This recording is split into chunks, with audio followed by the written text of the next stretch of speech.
ప్రభు పేరిట అందరికీ శుభములు. నేటి దేవుని వాక్కును చూద్దాం. యోహాను సువార్త 13వ అధ్యాయము 34వ వచనము.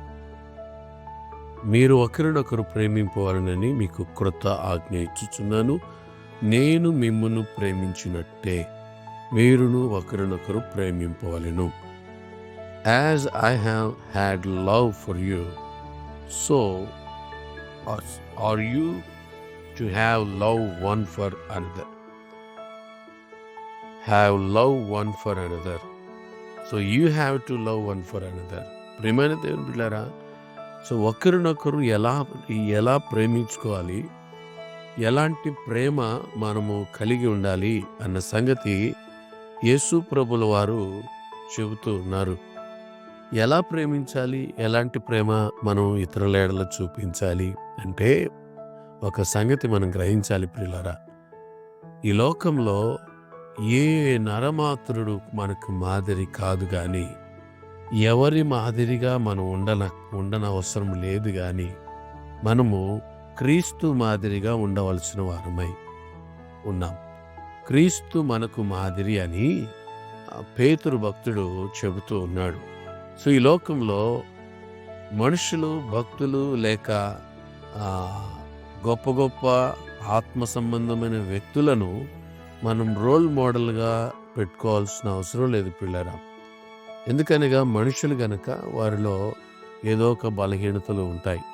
లోకంలో ఎప్పుడో ఒకసారి ఏదో ఒక సమయంలో పొరపాట్లు చేయని వారు ఉండరేమో, ఆల్మోస్ట్ ఉండరు. కానీ యేసు ప్రభుల వారి యొక్క జీవన విధానాన్ని మనం చూస్తే, యేసు ప్రభుల వారి యొక్క 33.5 సంవత్సరాల ఆ జీవిత కాలంలో ఎక్కడ కూడా ఆయన పాపము చేసినట్లు లేదు. ఎక్కడ అవిధేయకరమైన సంగతులు మనకు కనిపించవు.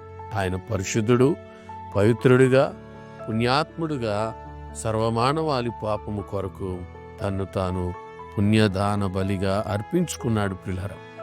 సో ఆయన మనల్ని ఎలా ప్రేమించాడు అంటే, పౌలు అంటాడు రోమీయులకు రాసిన పత్రికలో, మనం ఇంకనూ పాపములో ఉండగా క్రీస్తు మనల్ని ప్రేమించాడు. Yes, still we are continue in the sin, still we are in sin. ఆయన మనల్ని ప్రేమించాడు. ఈ దినాన ఎవరైనా ఒక వ్యక్తిని ప్రేమించాలంటే వాడు నేను చెప్పిన మాట వినలేదు కాబట్టి నేను వాడిని ప్రేమించను అంటారు. అంటే నేను చెప్పినట్టు వింటే, నాకు నచ్చినట్టు ఉంటే, నేను మెచ్చింది ఇస్తే వారిని ప్రేమిస్తారు కొంతమంది. అంతేకాదు, కొంతమంది అందాన్ని బట్టి ప్రేమిస్తారు, అందచందాలను బట్టి, ఆస్తులను బట్టి, అంతస్తులను బట్టి, లేక వివిధ రకాలైన ప్రేమలు లోకంలో కనిపిస్తున్నాయి. ఇవన్నీ కూడా స్వార్థపూరితమైన ప్రేమలే.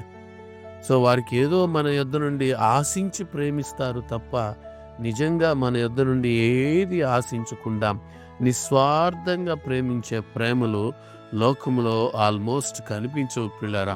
కానీ నిస్వార్థమైన ప్రేమ ఎక్కడ ఉంటుంది, ఎవరిలో చూడగలమంటే ఇదిగో యేసు ప్రభుల వారిలో మాత్రమే. ఆయన మనలను ఎలా ప్రేమించాడో అలాగే ప్రియమైన దేవుని బిడ్డలారా, మనమును ఒకరిని ఒకరు ప్రేమించుకోవాలని యేసు ప్రభుల వారు చెబుతున్నారు. ఇదే యావత్ ప్రపంచానికి యేసయ్య ఇచ్చిన బోధ, యేసయ్య ఇచ్చిన ఒక గొప్ప సందేశం. కనుక క్రీస్తును వెంబడిస్తున్న వారంగా, యేసయ్యను అనుసరిస్తున్న వారంగా, ఇదిగో మన ఇంటి వారిని మాత్రమే కాక, మన బంధువులను మాత్రమే కాక, మన సంఘమును, మన సమాజమును, మన దేశమును మనము ప్రేమించు వారమై ఉండాలి. యావత్ ప్రపంచంలో ఉన్న ప్రజానీకం కొరకై మనము ప్రేమ కలిగి వారిని క్రీస్తు కొరకు సంపాదించి నిత్య నరకము నుంచి తప్పించి నిత్య రాజ్యమునకు తీసుకెళ్ళుటకై ప్రియమైన దేవుని బిడ్డలారా, ఈ ప్రేమ మనము కలిగి ఉండాలి. అట్టి కృప పరిశుద్ధాత్ముడు మనకు అనుగ్రహించునుగాక. ప్రార్థన. పరిశుద్ధుడా, కృప కలిగిన మా దేవ, మా బ్రతుకులు, మా జీవితాల్లో ప్రేమ కలిగిన వారమై నీ సన్నిధిలో ముందుకు సాగుతూ నిత్య జీవాన్ని సంపాదించుకుని కృప మాకు దయచేయమని యేసు నామమున అడుగుతున్నాము తండ్రి, ఆమేన్. మన పరమ తండ్రి అయిన దేవుని ప్రేమ, కుమారుడైన యేసుక్రీస్తు వారి కృప, పరిశుద్ధాత్మక అన్యోన్య సహవాసము, కాపుదల, భద్రత ఇప్పుడు ఎల్లప్పుడు సదాకాలం మీకు, మీ కుటుంబములకు ప్రణాత్మదేహములకు తోడై ఉండి నడిపించునుగాక. ఆమేన్.